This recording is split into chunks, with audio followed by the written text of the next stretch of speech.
Greetings, welcome to Module 3, Unit 10, Vision, Mission and PEOs Part 2. In the previous unit, we understood the nature of vision, mission and PEOs. We looked at the subcriteria 1.1, 1.2 and 1.3 of criterion 1 of SAR. In this unit, we will look at the processes for defining the vision, mission and PEOs and understand the nature of the correlation between PEOs and mission elements. So, the outcomes are, the first outcome is understand the processes for defining the vision, mission and PEOs.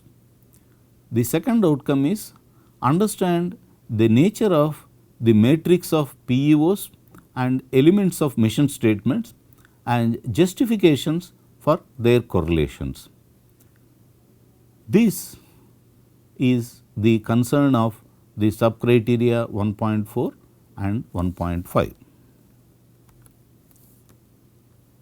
In the previous unit, we saw that subcriteria 1.3 requires the details of the process for dissemination of the vision, mission and PEOs among all the stakeholders. That means that subcriteria requires the details of the process. Subcriteria 1.4 and 1.5 also require descriptions of some processes, as we shall see presently. Many other criteria in SAR require descriptions of certain processes. Whenever the word process is used in SAR document, its meaning implies three aspects. The first aspect is concerned with the formulation of the process itself. The process must be formulated. The second aspect is notification of the process to all the concerned. The third aspect is the implementation of the process. So, whenever we use the word process, all these three facets of the process are implied.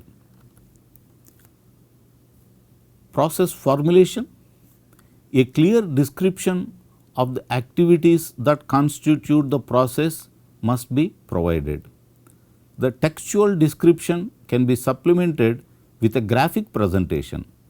This will be quite effective in making the process clear. The second aspect is that the process must be intimated to all the stakeholders concerned.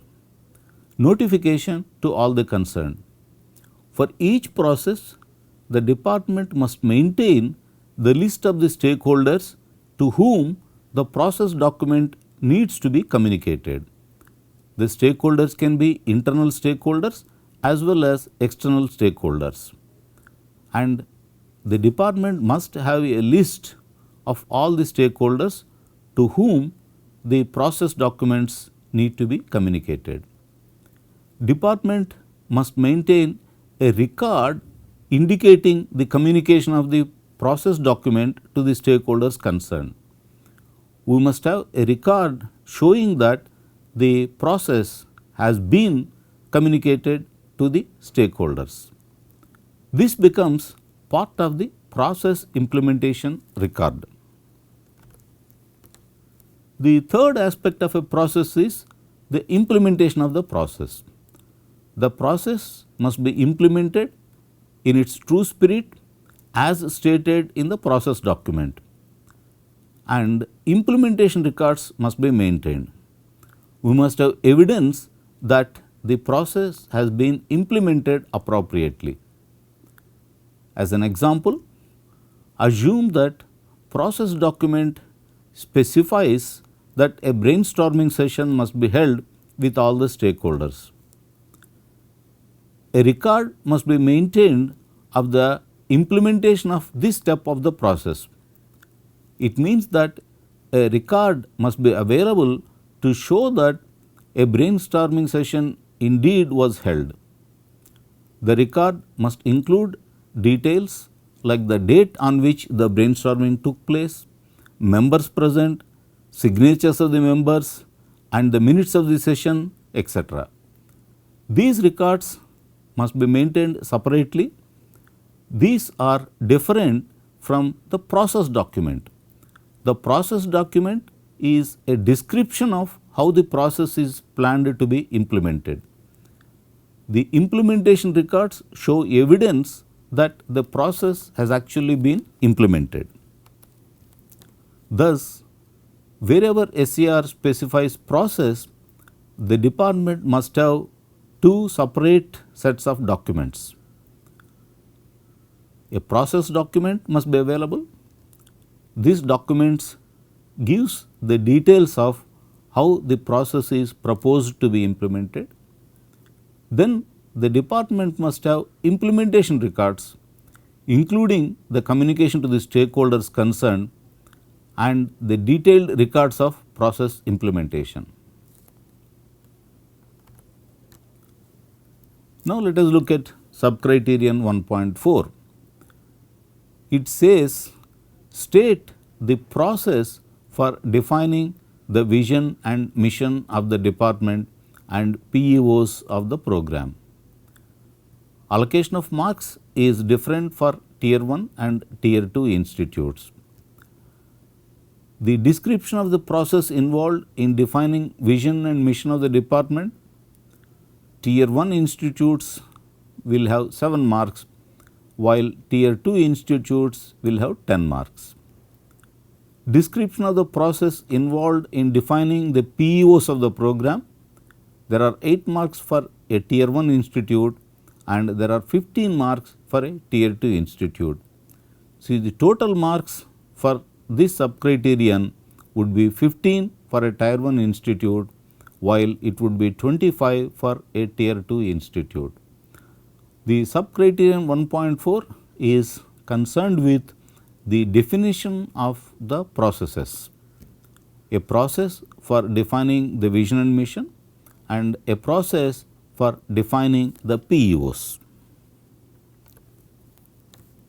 Exhibits context to be observed and assessed, documentary evidence to indicate the process which ensures effective participation of internal and external stakeholders with effective process implementation.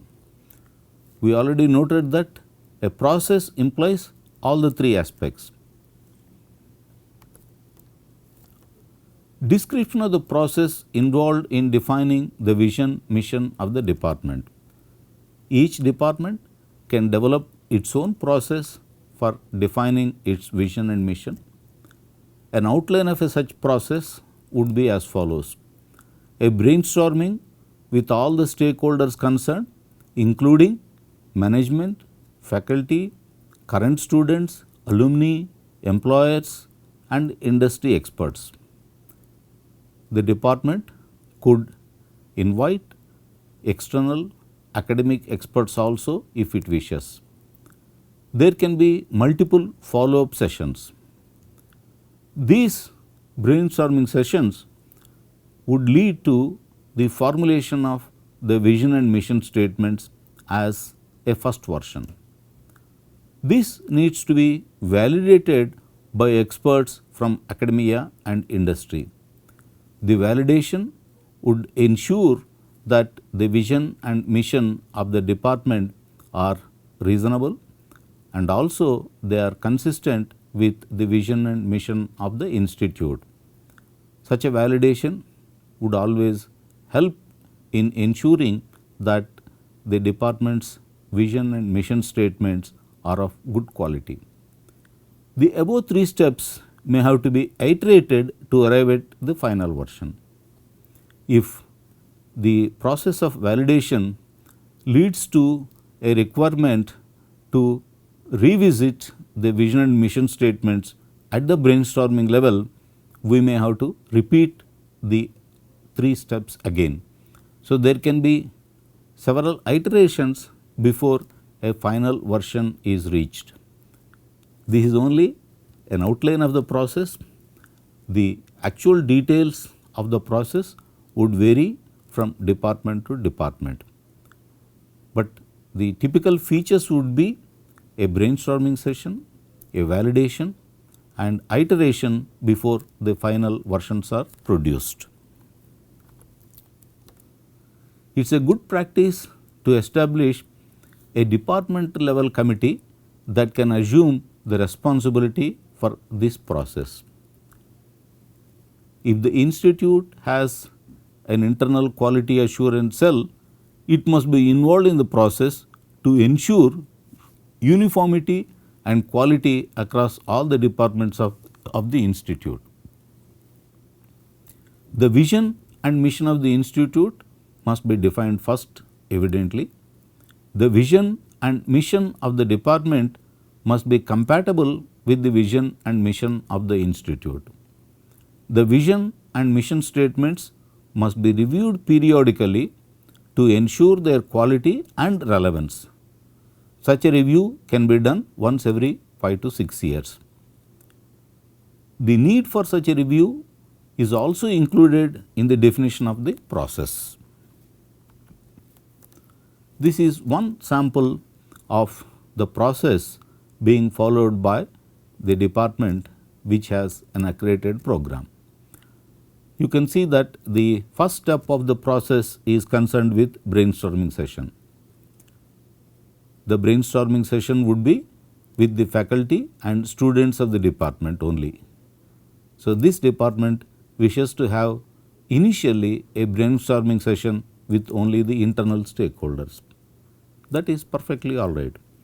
But note that this is a brainstorming session, not a one-way communication of the perceptions. It must involve discussions and multi-way exchange of opinions. It is a brainstorming session, not an information collection session.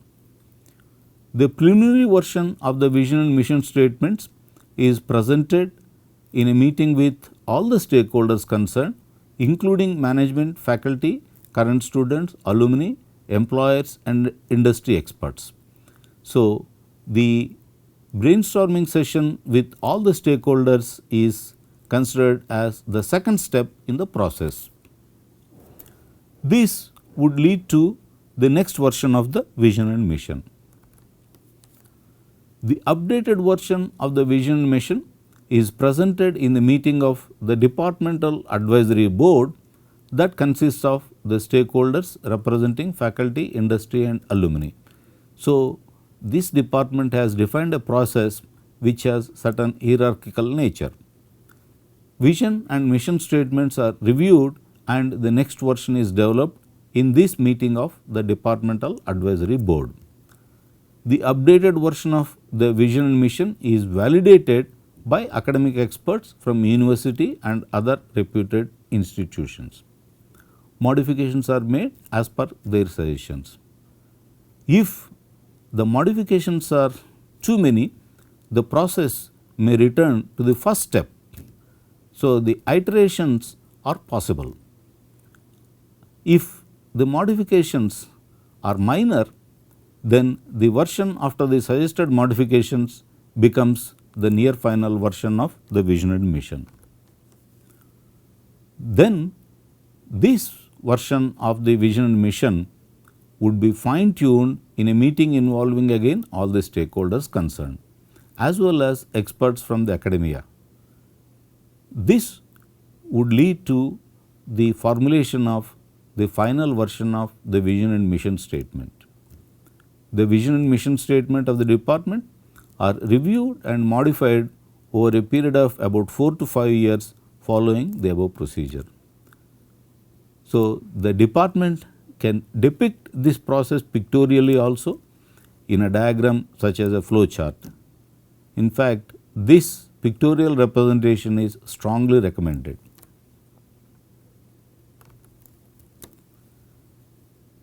The second guideline for evaluation in the sub-criteria 1.4 is description of the process involved in defining the PEOs of the program.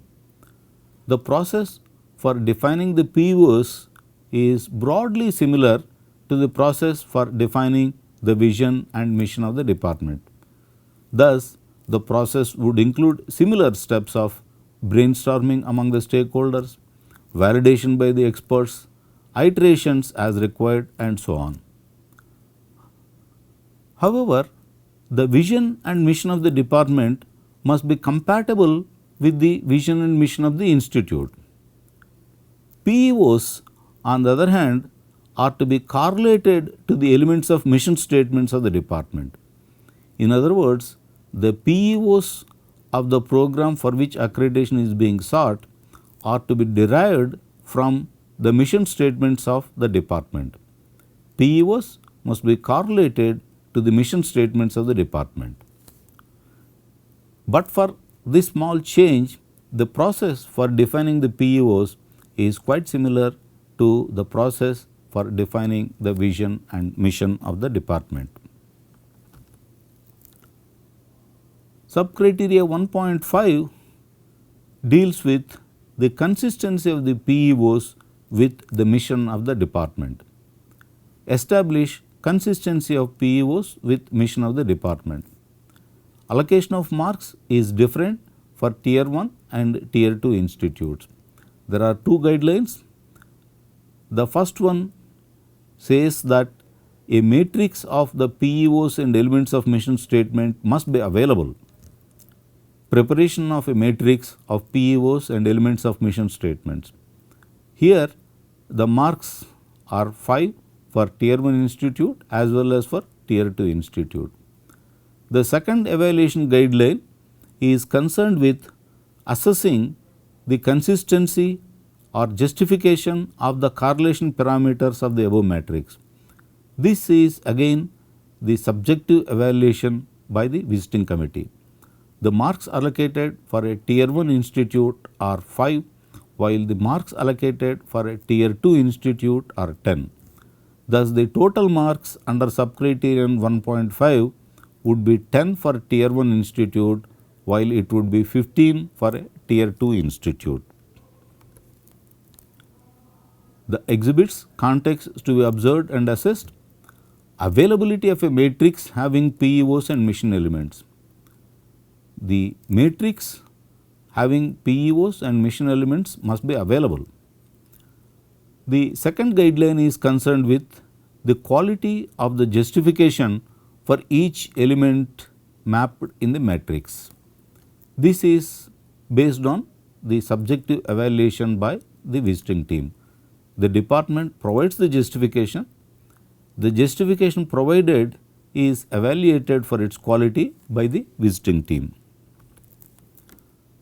This is an example of how such a matrix would look. This is the matrix of PEOs and elements of mission statements. We have n PEOs, PEO1, PEO2 and so on up to PEON. Then we have certain phrases from the mission of the statement M1, M2 up to MK. Note that M1, M2 and so on are not total mission statements. They are key phrases from the mission statements. They are distinct elements of the mission statements. They capture some key aspect of the mission statements. The correlation is established between PEOs and such distinct elements of mission statements. The correlation is quantized. The correlation levels need to be entered as 1 or 2 or 3. 1 means that the correlation is low or slight. 2 means that the correlation is moderate or medium. 3 means that the correlation is substantial or is very high. If there is no correlation, the department is expected to put simply a dash in the matrix.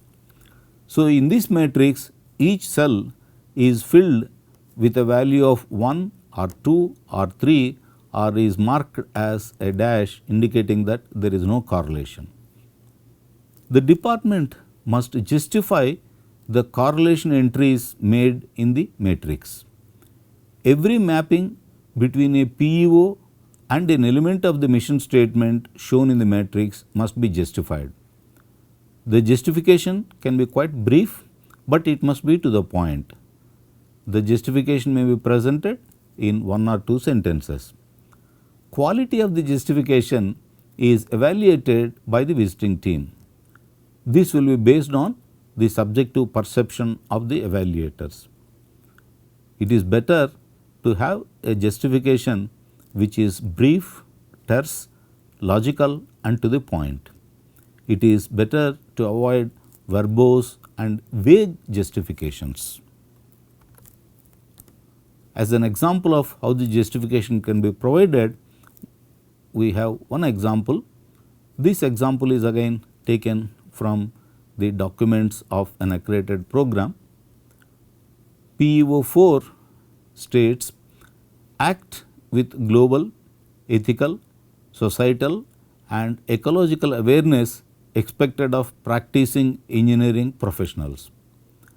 There is an element from Mission 3 statement which talks of responsible citizens with social, ethical and environmental awareness.